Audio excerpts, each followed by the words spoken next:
Você acompanha Jornal da Rede Alesp. Estamos de volta, esse é o Jornal da Rede Alesp, especial Utilidade Pública, prestando serviço e notícias do Parlamento Paulista. Lembrando que logo mais às 2h30 da tarde tem a reunião do Congresso de Comissões direto do plenário Juscelino Kubitschek, e você vai acompanhar tudo. Será mais uma sessão virtual com presidência do deputado Rafa Zimbaldi, do PSB, ele que esteve mais cedo aqui com a gente ao vivo, trazendo todas essas novidades aí, expondo o cenário atual aí da pandemia de coronavírus. Você acompanhou tudo com a gente aqui no Jornal da Rede Alesp especial, e nós temos mais um convidado na linha, dessa vez por Skype, né? É o doutor Fábio Siqueira, que está ao vivo com a gente. O doutor Fábio Siqueira, que é advogado e é vítima do coronavírus. Ele vai explicar um pouquinho como aconteceu isso com ele, como foi os sintomas, quais foram os procedimentos que ele tomou. Doutor Fábio, seja muito bem-vindo ao Jornal da Rede Alesp, tudo bem? Tudo bem, Guga? Boa tarde. Tudo jóia, doutor Fábio. Conta aí, até semanas atrás pudemos encontrar com o senhor estava bem, de uma hora para outra o senhor foi vítima do coronavírus. Como é que foi esse processo, doutor? Então, eu descobri que tive contato com algumas pessoas que testaram positivo para o coronavírus, e depois de alguns dias eu comecei a ter alguns sintomas. Febre, dor de cabeça e irritação na garganta.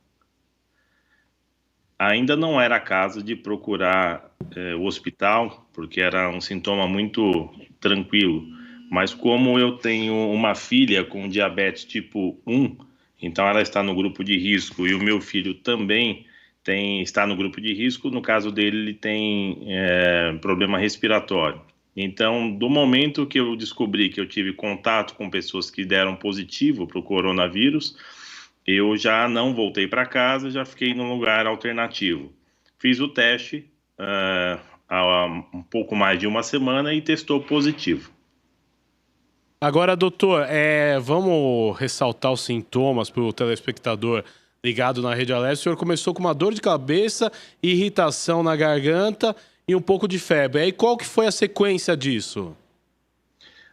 Na verdade, Guga, eu tive todos os sintomas que as pessoas, nem todo mundo tem o mesmo tipo de sintoma, mas eu tive quase todos que disseram. Então, começou com esses 3, depois eu tive um pouco também de coriza, a tosse sempre presente, aquela tosse que dá falta de ar, e só 2 dias especificamente, há 3 dias atrás, terminou esse processo de falta de ar, que é exatamente o que nos assusta mesmo, né? Eu me considero uma pessoa tranquila, mas diante desse sintoma de falta de ar, eu confesso que fiquei bem preocupado, temeroso, ainda mais sabendo que meus filhos poderiam contrair isso através de mim.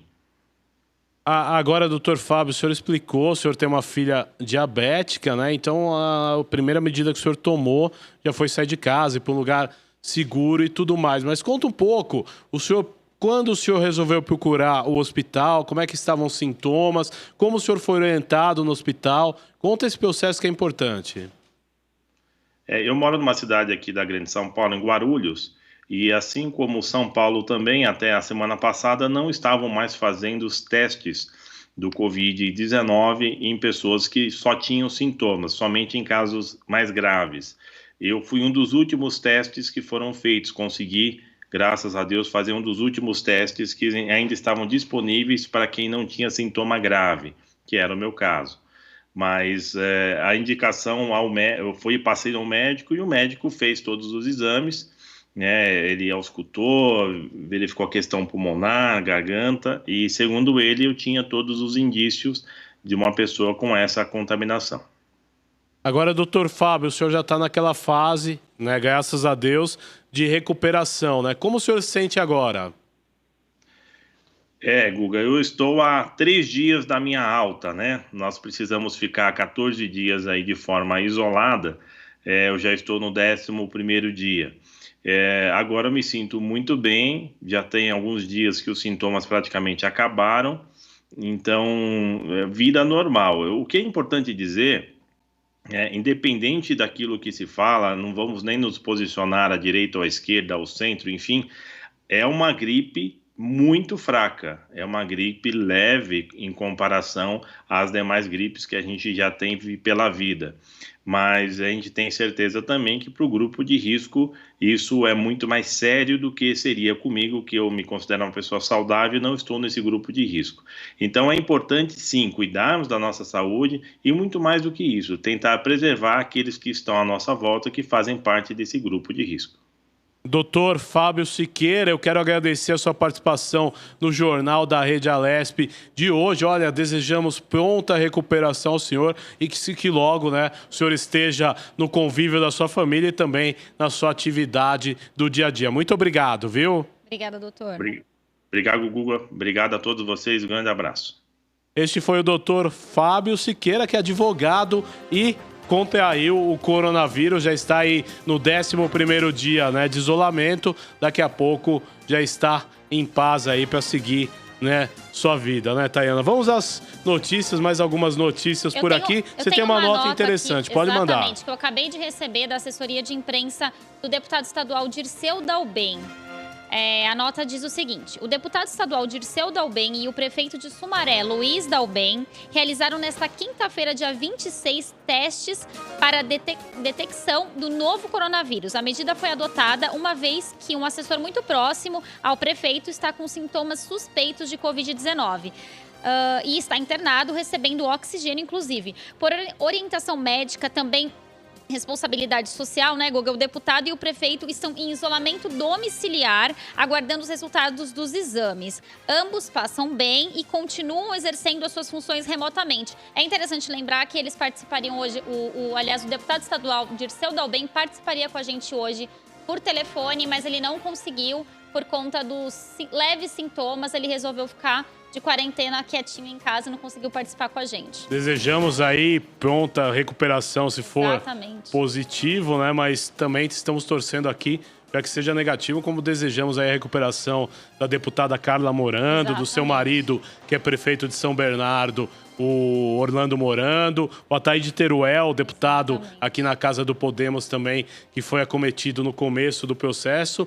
Desejamos aí a pronta recuperação de toda a população, né? Que o mais rápido possível essa pandemia e esse vírus esteja muito longe da gente ou que nós já tenhamos aí a imunidade necessária para enfrentar esse vírus, né? Exatamente. E o aeroporto de Guarulhos, em Cumbica, na Grande São Paulo, passou a medir a temperatura dos passageiros que chegam à capital paulista vindo de voos internacionais. Na madrugada de hoje, para identificar casos suspeitos do novo coronavírus. O serviço é realizado entre a imigração e a retirada de bagagens por profissionais da saúde.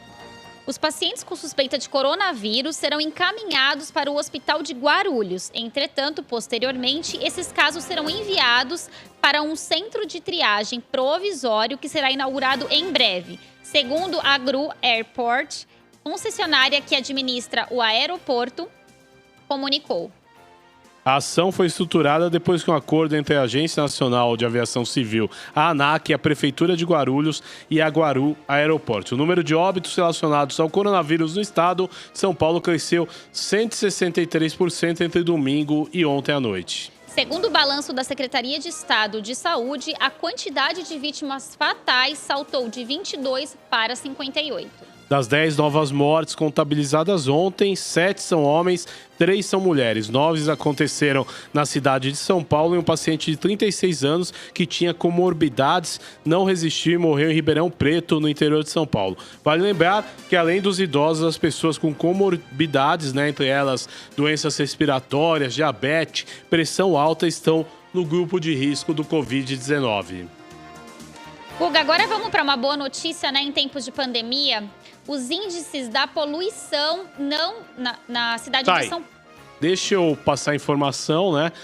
Prioridade para o ao vivo. O deputado José Américo está conosco ao vivo na linha. Deputado, seja bem-vindo ao Jornal da Rede Alesp. Tudo bem? Tudo bem, Guga. Estamos à sua disposição, à disposição dos seus telespectadores. Deputado José Américo, eu gostaria que o senhor fizesse uma análise, uma leitura da sua opinião da pandemia de coronavírus, dos avanços dos últimos dias, das medidas das autoridades. Eu queria saber o seu raio-x disso tudo, deputado. Bem, em primeiro lugar, não é ocioso dizer que é uma coisa muito grave, né? E nós estamos vendo que no Brasil os números estão aumentando exponencialmente. Então, é necessário que a gente siga rigorosamente as orientações que são dadas pelas autoridades sanitárias, em particular, a ideia de que as pessoas têm que ficar em casa, né? Aliás, a Folha de São Paulo apresentou uma pesquisa no dia de ontem, de que o estado de São Paulo, onde a quarentena está sendo relativamente bem sucedida, né? Você pode ver que tem mais de 70% da sociedade paulista e paulistana parada, né? Os municípios do interior estão parados, as ruas estão sem gente, e a cidade de São Paulo também. Então, já em São Paulo, você já tem um certo declínio, ou pelo menos uma velocidade menor no crescimento do número de casos de coronavírus. Foi uma matéria da Folha de São Paulo ontem mostra isso. Quer dizer, o gráfico tem aumentado no Brasil, é óbvio, né? Mas o estado de São Paulo já foi 80% dos casos no Brasil, hoje é 30%. E tem está diminuindo a velocidade de crescimento dos casos aqui. Então, nós temos que continuar insistindo na quarentena. Acho que é importante que todos cumpramos a quarentena. Ela está sendo bem sucedida no estado de São Paulo, nós temos que continuar.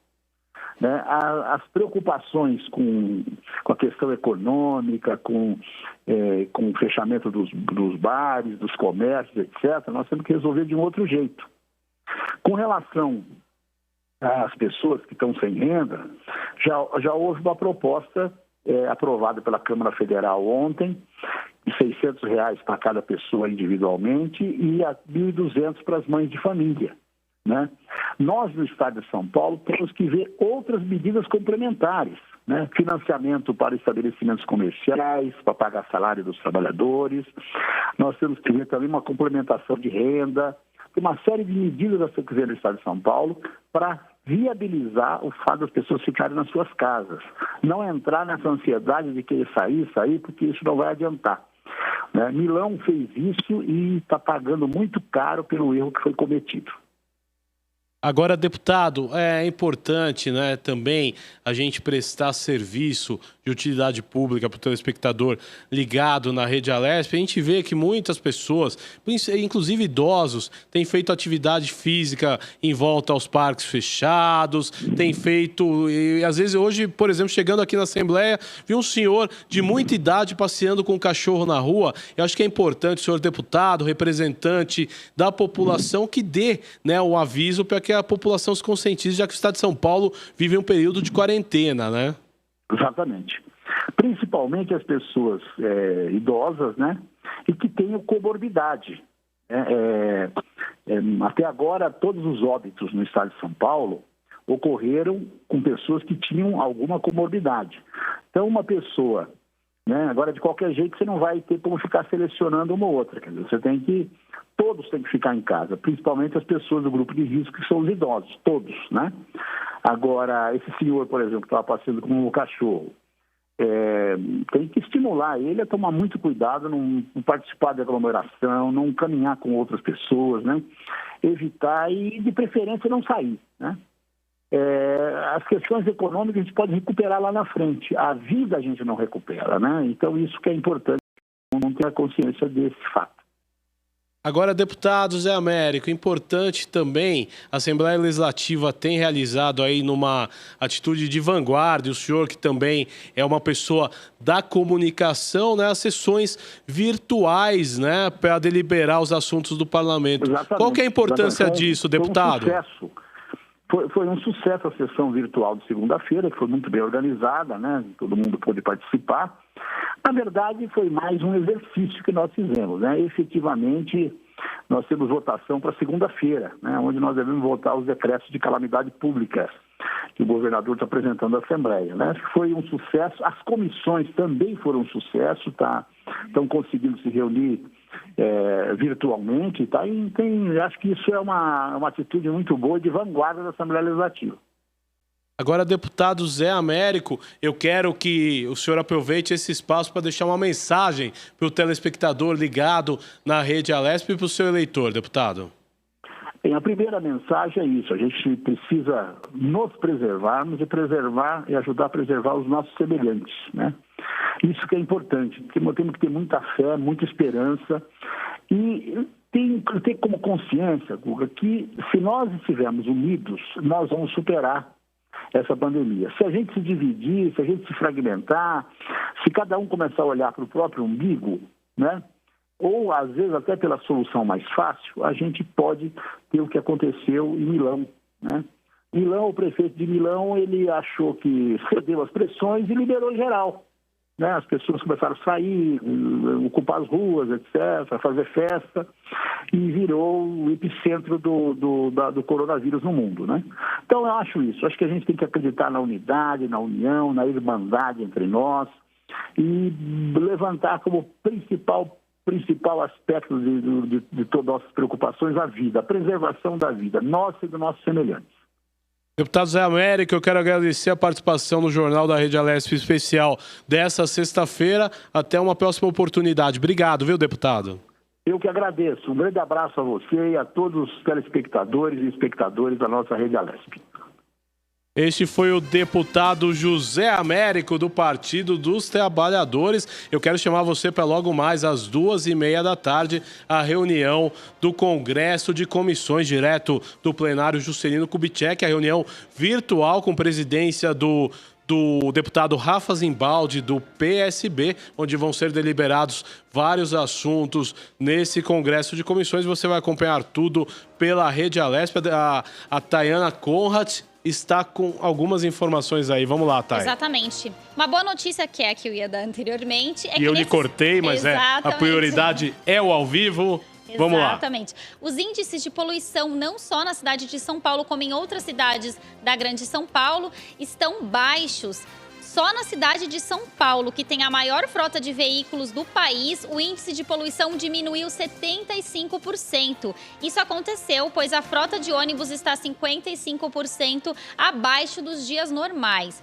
Além da drástica diminuição dos carros nas ruas, climatologistas apontam que com o isolamento social houve uma diminuição dos poluentes na atmosfera e com isso há uma maior visibilidade do céu mais limpo.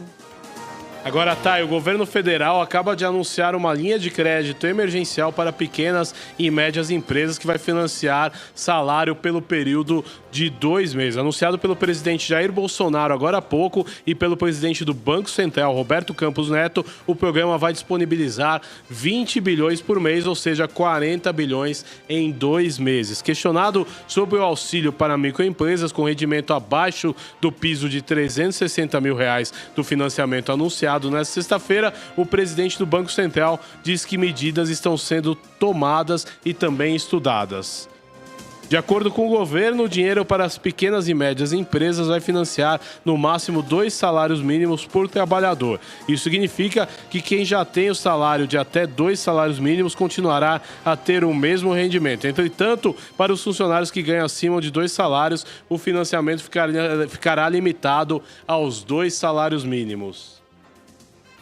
E agora, no Jornal da Rede Alesp especial dessa sexta-feira, eu tenho a participação ao vivo via Skype do deputado Carlos Gianazzi, do PSOL. Deputado, mais uma vez, seja muito bem-vindo ao Jornal da Rede Alesp. Tudo bem? Deputado. Boa tarde, viu? Muito obrigado pelo convite para estar com vocês aí na Rede Alesp. Agora, sua primeira participação via Skype, na tecnologia a nosso favor. Deputado, eu queria que o senhor fizesse aí um apanhado dos acontecimentos dos últimos dias e das últimas horas em relação à pandemia do coronavírus. Olha, acho que a grande novidade agora é essa tentativa do presidente Bolsonaro em estimular a população a sair da quarentena, que é um estímulo criminoso, genocida né, contra o povo brasileiro. Um absurdo que o presidente está fazendo. O mundo inteiro está em quarentena. A Índia acabou de colocar mais de 1 bilhão de pessoas em quarentena, né? O prefeito de Milão agora já se arrependeu do que fez, de não ter levado a sério, de não ter tomado essa medida. Agora, centenas, milhares de pessoas estão morrendo na Itália, na França, na Espanha, que foram os países que não tomaram as medidas na hora certa. Então, os países que não fizeram isso, a quarentena, estão pagando caro com muitas vidas. Muitas pessoas estão morrendo por conta dessa irresponsabilidade criminosa de alguns governantes. Então, o mundo inteiro hoje, praticamente, está colocando a população em quarentena dos seus respectivos países. Né? E são orientações da Organização Mundial da Saúde, dos especialistas, pesquisadores da área médica, dos cientistas que atuam nessa área. No Brasil, na contramão, nós vamos assistir um verdadeiro genocídio com esse estímulo do presidente da República, estimulando as pessoas a voltar. Ele está fazendo política, né? E defendendo seus próprios interesses, os interesses das bolsas de valores, dos bancos, dos rentistas e dos especuladores da dívida pública e dos grandes empresários que só pensam no lucro, que não pensam na vida. A vida vem na frente de tudo, da economia, né, da política. Primeiro a vida, depois as outras coisas. Então, é grave. Inclusive, agora o governo federal produziu um vídeo, né, que está correndo nas redes sociais, estimulando a população a voltar, afrontando o que já foi feito pelos governadores, prefeitos, até pelo próprio Ministério da Saúde, que é subordinado à presidência da República, de uma incoerência terrível. O mundo inteiro está espantado e abismado com essa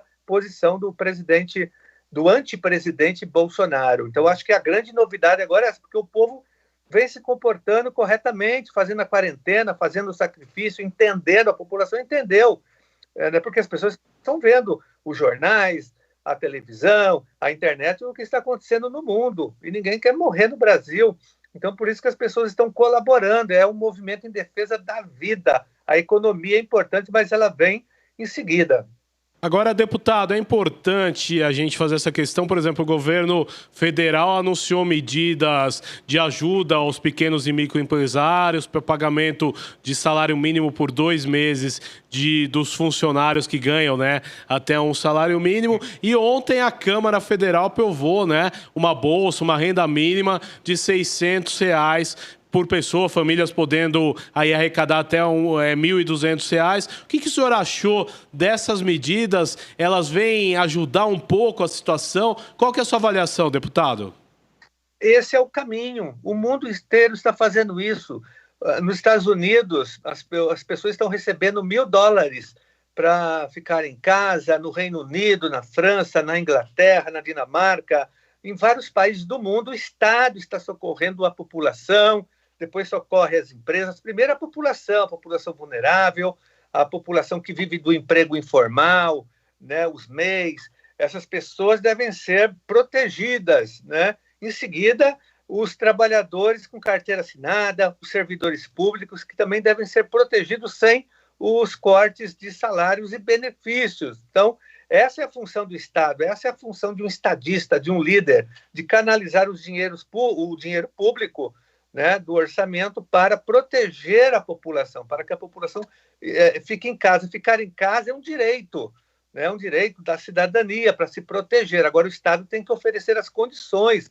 Os trabalhadores autônomos, por exemplo, né, nós temos psicólogos, professores particulares, nós temos várias pessoas que trabalham na informalidade, que são autônomas e não têm vínculo empregatício. Essas pessoas precisam de toda essa proteção social. Então, o Estado tem que canalizar os recursos e tem muito dinheiro para isso. Nós temos mais de 300 bilhões de reais em reservas cambiais. O Brasil tem dinheiro. O Brasil canaliza 1 trilhão, quase 1 trilhão por ano no pagamento de dívida, da dívida pública, de juros e amortização da dívida pública brasileira. Então, tem muito dinheiro no cofre. É hora de canalizar esse recurso público, que é do povo brasileiro, que é da população, que produz a riqueza dos trabalhadores, das trabalhadoras, e canalizar esses recursos para a própria população, para salvar a população, porque a vida não volta mais. Quem perde a vida, perdeu a vida. Agora a economia a gente recupera lá na frente, mas a vida não. E é um absurdo isso que o Bolsonaro fala, e os seus adeptos, né, de que os velhos vão morrer, mas eu duvido que ele queira que a mãe dele morra, essas pessoas, esses empresários que estão apostando na morte, né, que defendem a economia primeiro, eu duvido que eles queiram que as suas famílias morram, né, com seus parentes, seus amigos e os seus pais, sobretudo. Então, a morte dos outros, tudo bem, agora a morte das famílias deles, eles não aceitam. Agora, deputado Gianazzi, importante também a audiência rotativa e a participação pro telespectador. É importante o senhor deixar mais uma vez uma mensagem de utilidade pública e prestação de serviço para quem acompanha a gente. Quais os cuidados hoje? É o que eu já falei aqui algumas vezes, foi até repetitivo. Chegando aqui, eu vi um senhor de idade passeando com um cachorro, outro correndo em volta ao Parque Ibirapuera. Quer dizer, às vezes a gente percebe que algumas pessoas não estão entendendo a gravidade e a mensagem do isolamento social, né, deputado? Na verdade, a população tem que entender, e todos nós, que não é fácil, né, que nós estamos numa guerra, né, numa economia de guerra, numa guerra muito grave. O inimigo ele é invisível, por isso que é diferente, não é uma guerra como a Segunda Guerra Mundial, como a Primeira, né, é uma guerra diferente, e nós temos que entender isso, que nós não estamos de férias, que não é recesso, isso é uma pandemia. Nós estamos, na verdade, em quarentena, nos protegendo dentro das nossas casas. Então, a pessoa tem que evitar ao máximo em sair da sua casa, só por extrema necessidade, para comprar alimento, para ir na farmácia, para ir ao médico, né, só para casos essenciais. Senão, não vale a pena, porque é justamente através da quarentena é que nós vamos diminuir o número de mortes. Então, a população toda tem que colaborar. E as orientações todas de higiene, lavar as mãos com sabão, com gel, né? Isso aí é fundamental. Isso não, é a principal orientação que eu gostaria de reforçar, que já estão sendo dadas pelos órgãos da saúde, os órgãos governamentais, né? Menos o presidente da República. Então, nós temos que colaborar nesse momento e não ouvir o presidente genocida, insano, né, que não tem mais credibilidade nem no Brasil nem no mundo para dirigir uma nação brasileira com mais de 200 milhões de habitantes. Deputado Carlos Gianazzi, mais uma vez eu quero agradecer a sua atenção e a sua participação no Jornal da Rede Alesp de hoje. Um grande abraço, um ótimo final de semana para o senhor. Obrigado, viu? E parabéns pela prestação de utilidade pública que vocês estão tendo aí na TV Alesp nesse momento histórico de defesa da vida e da população. Um abraço. Este foi o deputado Carlos Gianazzi do PSOL, ao vivo aqui com a gente, participando desse Jornal da Rede Alesp especial dessa sexta-feira. Eu vou para um rápido intervalo, já eu volto com muito mais.